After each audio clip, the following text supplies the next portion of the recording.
Hello friends. कैसे हैं आप लोग। आशा और उम्मीद करते हैं कि आप सब स्वस्थ होंगे और बहुत अच्छे से पढ़ाई कर रहे होंगे। तो 17 बीपीएससी का भी मेंस का फॉर्म भरा रहा, मेंस का फॉर्म फिल हो रहा। तो इस फॉर्म फिल करने के दौरान दो चीज़ों को लेकर बहुत क्वेरी आ रही है। एक तो है कि पोस्ट प्रेफरेंस क्या डाला जाए, और दूसरा है कि कौन सा ऑप्शनल रखें, कौन सा ऑप्शनल रखें। तो मैंने पिछले वीडियो में बताया था कि ऑप्शनल में जैसे अगर आप कुछ नहीं पढ़े हैं, ऑप्शनल की तैयारी नहीं किए हैं, तो आप हिंदी लिटरेचर हिस्ट्री और हिस्ट्री, हिंदी लिटरेचर और ज्योग्राफी को देख सकते हैं। ये मैंने बताया। तो इन सब में मैं आज हिस्ट्री का पेपर लेकर आया हूँ और इसमें बताने की कोशिश ये करूँगा। आप लोग इससे कितना सहमत है, नहीं सहमत है, बताइएगा जरूर कमेंट में, कि ये आसानी से 50 नंबर लाया जा सकता है। अनटिल इसके लिए आपको कम से कम आधे घंटे पढ़ना होगा, आधे एक घंटे आपको डेली हिंदी साहित्य पे देना होगा अभी से, और जितना मैं कह दूंगा उतना कर लोगे, कर लीजिएगा तो पक्का सिलेक्शन हो, मतलब पक्का ऑप्शनल में इतने नंबर आ जाएगा कि पास हो जाएंगे। ठीक है, तो अभी हम लोग देखेंगे कि हिंदी साहित्य में, हिंदी लिटरेचर के प्रीवियस ईयर में कौन सा क्वेश्चन आया था और कौन कौन से इजी क्वेश्चन आप आसानी से कर सकते थे। चलिए एक बार चेक करते हैं और जैसा होगा बताइएगा। और उससे पहले कि अगर वीडियो पसंद आ रहा है तो लाइक ज़रूर किया कीजिए, और चैनल पहली बार आए हैं तो सब्सक्राइब कीजिए। चलिए, ये अपने टेलीग्राम चैनल बुक्का स्टूडेंट के नाम से है, ये पेपर भी उस पर डाल दूंगा, आप लोग उस पर आराम से देख लीजिएगा। ठीक है, चलिए पहला हम आसान आसान क्वेश्चन। तो पहला क्वेश्चन आसान है। क्या है कि निम्नलिखित में से हिंदी भाषा की उत्पत्ति का स्रोत कौन सा है। तो ये बहुत आसान है, आप पढ़िएगा, पहला ही पढ़िएगा तो आप पता कर लीजिएगा कि नागर अपभ्रंश है, ये पता कर लीजिएगा। दूसरा हार्ड है, उसके बाद तीसरा भी टफ है। मैं सिर्फ आसान आसान ही बताऊंगा। चौथा भी टफ है। ये सब अब देखिए, अब इसके लिए आपको चंद्रगुप्त नाटक पढ़ना पड़ेगा, तो आप कितना पढ़िएगा, नहीं पढ़ पाइएगा, कुछ मार दीजिएगा। और इसमें एक बात और है कि निगेटिव नहीं है, तो मारना तो सब है, समझ गया ना।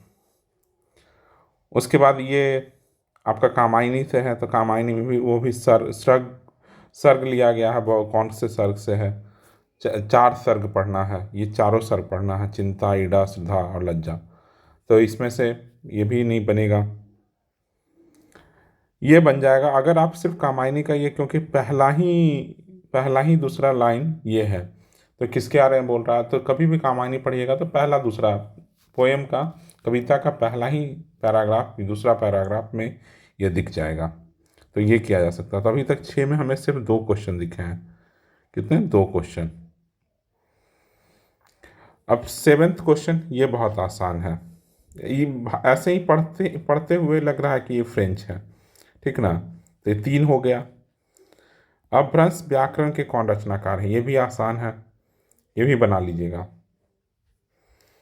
प्राकृत पैंगलम का, ये भी बहुत आसान है। तो अभी तक हो गया 3 4। खड़ी बोली का उद्भव अपभ्रंश के किस भाषा से हुआ, किस रूप से हुआ।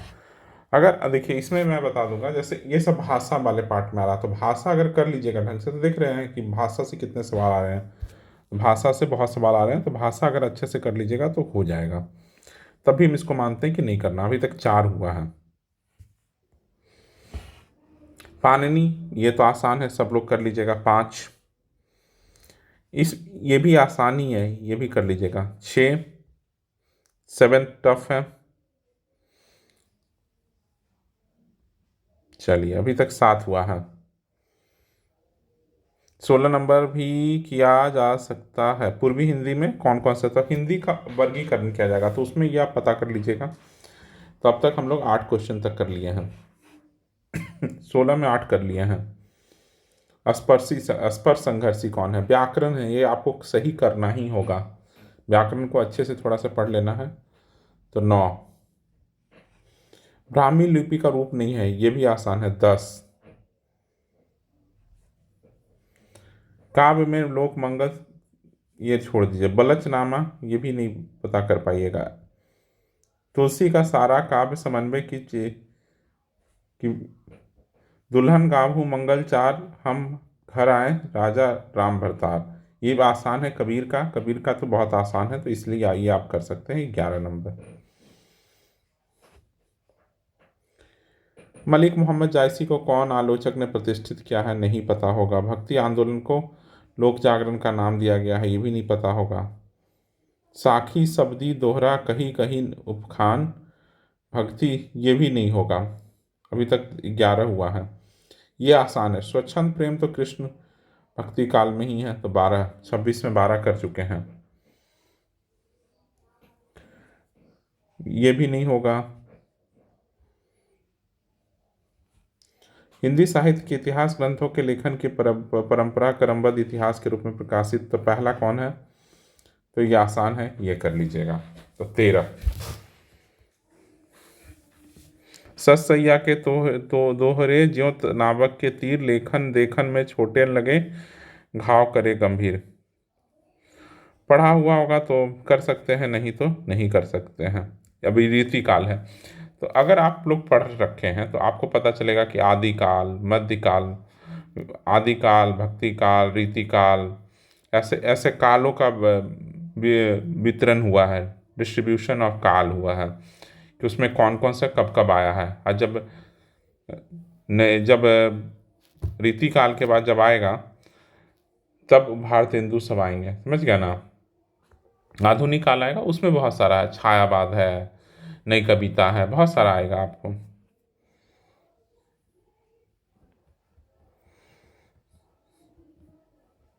इसी तरह 31 नंबर भी देख सकते हैं। संतन को कहाँ सीकरी सो काम, आवत जात पहनिया टूटे बिसरी गए हरिनाम। ये कुंभन दासी बहुत फेमस कविता है। ये जाते हैं अकबर से मिलने, तो इनका बोलते हैं कि हमको इस सबसे कहाँ ही मतलब था, और गए तो मेरा चप्पल टूट गया, उसमें राम का नाम लेना ही भूल गए, भगवान का नाम। उसके बाद अब ये सब आ गया आलोचनात्मक, ईला चंद्र जोशी।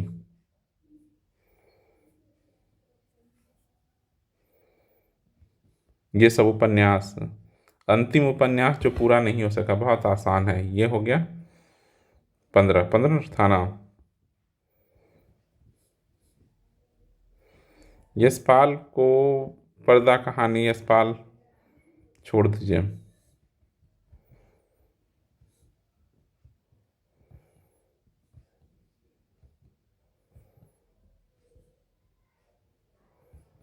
अब देखिए ये सब आप लोग को सही करना है।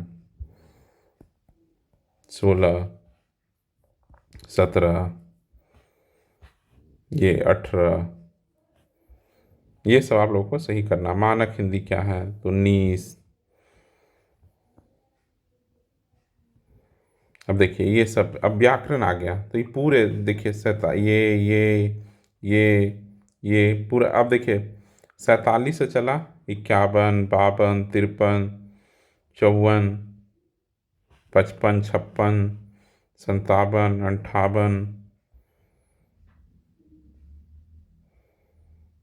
मतलब करीब करीब 11-12 क्वेश्चन आपके ये आए हैं व्याकरण। तो आपको ये 19-20 मान लीजिए, अब 20 और 12 32, यहाँ से आप सवाल सब सही कर सकते हैं। 32 सवाल बता दिए आप, 50-55 में से 32 सवाल कर लिए।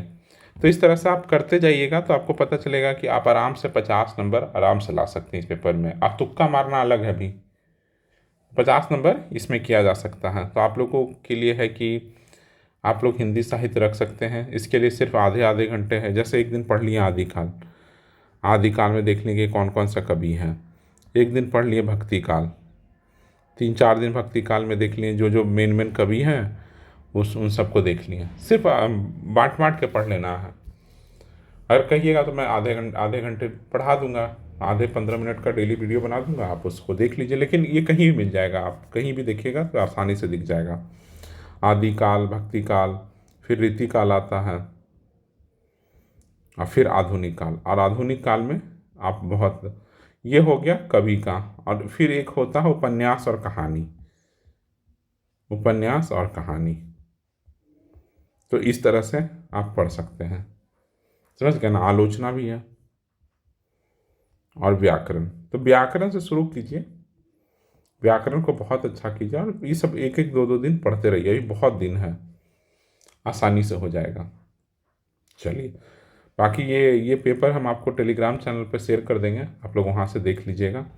इसी नाम से, बुक्का स्टूडेंट के नाम से मेरा टेलीग्राम चैनल है।